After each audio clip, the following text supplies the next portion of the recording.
Example 6. Proper noun Mohammad Abdul কাদেরকে ইংরেজি বানানে লিখি। মোহাম্মদ এর ময় ওকার, প্রথমে ম উচ্চারিত হয়েছে, এরপর ওকার উচ্চারিত হয়েছে। বাংলা ম বর্ণের পরিবর্তে ইংরেজিতে এম হয়, তাহলে এম বসাই। এম ওয়ার্ডের প্রথম অক্ষর, তাহলে এম বড় হাতের হবে।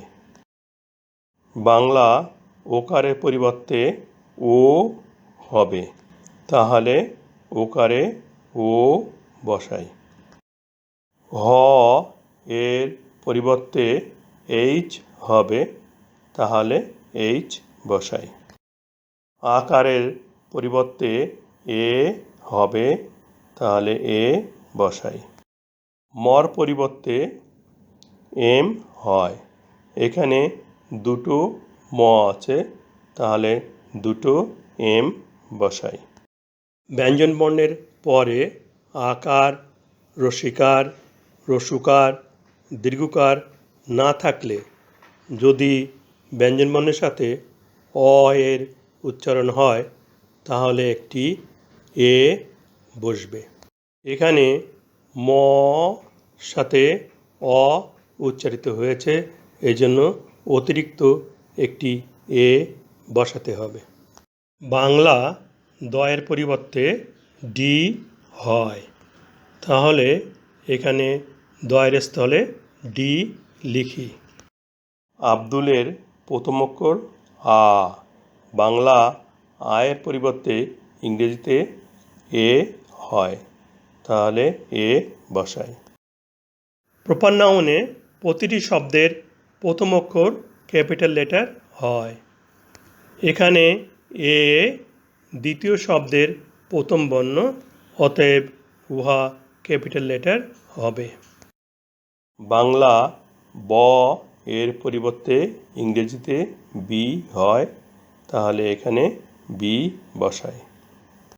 দ এর পরিবর্তে ডি হয়, তাহলে এখানে দয়ের স্থলে ডি বসাই।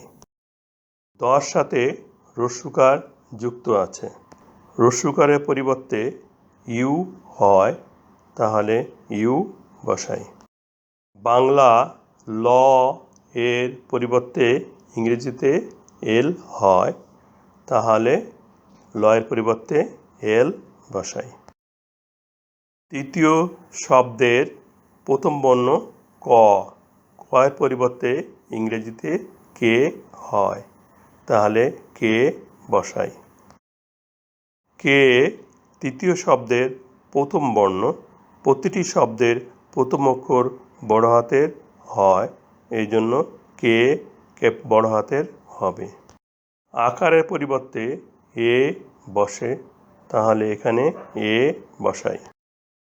অয় একার, প্রথমে দ উচ্চারিত হয়েছে, তারপরে একার উচ্চারিত হয়েছে, তাহলে প্রথমে দ বসবে, দর পরিবর্তে ডি বসে, তাহলে ডি বসাই। এরপর একার, বাংলা একারের পরিবর্তে ইংরেজিতে ই হয়, তাহলে ই বসাই।